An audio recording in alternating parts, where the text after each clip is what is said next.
Welcome back to Focus on South Texas. Lawmakers from across the state are back in Austin for the 89th legislative session, and a group of grandparents just made their way up to the state capitol to meet with legislatures about the unique needs for grandparents raising grandchildren. Mercedes Bristol is the founder and executive director of Texas Grandparents Raising Grandchildren, and she's with Operations Manager Beth Brown. Welcome back to the show. Thank you so much for joining us. Thank you for inviting us. Oh, well, Mercedes, advocacy is a major part of what Texas Raising Grandchildren does for families. Tell us about the Capitol Day where y'all met with local legislatures. It's an exciting day. So we invite grandparents from all over the state to come and be part of this event. And so we have about 116 grandparents and kinship caregivers that come out to the Capitol, and they all wear these yellow bright t-shirts, so they're recognized. One of the things that we have is that we have this what they call the hidden foster care, right? It's the grandparents that are not getting any state benefits because they don't qualify to be a foster care caregiver. So we bring the grandparents to the Capitol to be able to speak about what their needs are and what is not being able to be acquired for them. So we speak with our biggest champions are Senator Menendez and also State Representative Josie Garcia, who has also been raised by a grandparent. So we come out and we speak to them. We let these grandparents go, and we give them a name tag, and they have their state representative in the back. And so they went and they talked to the representatives and saying how important it is for them to pass laws that will help these grandchildren be raised in a kinship family. I love that. And, you know, speaking of, kind of making that connection, why is it so important that these grandparents meet with these state lawmakers? Well, I remember when I started advocating about 12 years ago, I went to Senator Menendez's office, and it was me and my 5 grandkids. And he said, I hear from you, but where's the other grandparents? Like, who else is out there raising their grandchildren? So we started advocating and helping grandparents. And so we started that part of our mission to be able to reach more grandparents and saying, we need your voice. We need you to come and speak up on the things that you're going through.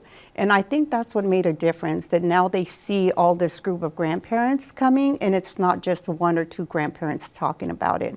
So I think they need to see that there's a big, they call it an epidemic, right, of grandparents raising grandchildren, and there's a lot. I mean, we've helped over 2,800 families already that's come to our organization. And according to Texas data, there was 266,000 grandparents raising grandchildren. And speaking of grandparents, Beth, how can new grandparents advocate not only for themselves, but also for their grandchildren? That's a great question. Sometimes contacting a state senator or state representative can seem overwhelming, but grandparents really can start small by advocating for themselves with their medical providers, with their grandchildren's teachers and other school professionals, letting them know their family situation. Because grandparents are facing lots of struggles and challenges when they're raising their grandchildren, and the more the community knows, the more the community can come behind them and support them in unique ways. And so that's a really easy stepping stone. And then it's a phone call to maybe Senator Menendez's office, or maybe to Josie Garcia, her office, to speak to state representatives to, make that call, make that ask, really share with them what they are going through as a constituent. And Mercedes, are there any policies in Texas that are important to grandparent caregivers? I'm sure there are, but I'm sure there's some specific ones that are truly important. Well, right now we're looking at, of course, we just started legislation, and so there's a lot of policies that we want to come behind, and one of them is a very important one, is the summer EBT program.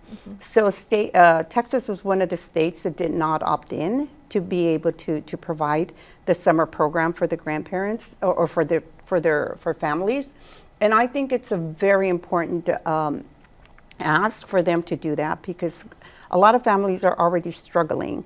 And for the summer, for the children to be home all the time and to feed them all, it's a challenge. So I think that the summer EBT, if we all come rally to pass that law, would be good.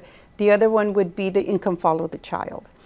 So we're working with, again, Senator Menendez and other state representatives to bring that issue. So a lot of times the grandparents get the children, and the parents, the mother might be getting child support, SSI, benefits, and that income does not follow that child. So then the child does without while they're with the caregivers. So we want to make sure that the children are being supported. The children are being taken care of.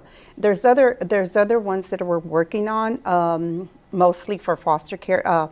Foster care gets licensed if the children are removed from the grandparent and it's a legal case.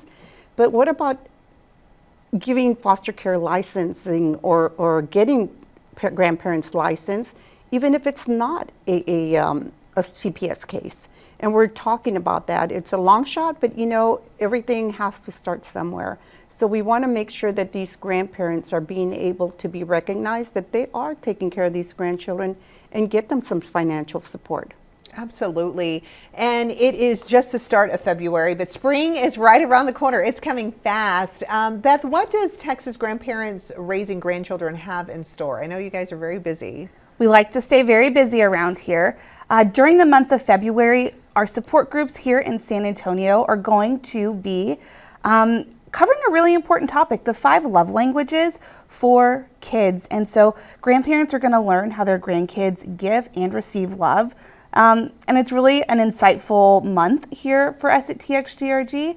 And then a little bit later down the road in April, we have our annual Grand Family Conference. It's an educational opportunity for grandparents and kinship caregivers to come and learn about just some important things, some hard things like end of life planning, how to manage stress, how to take care of their selves.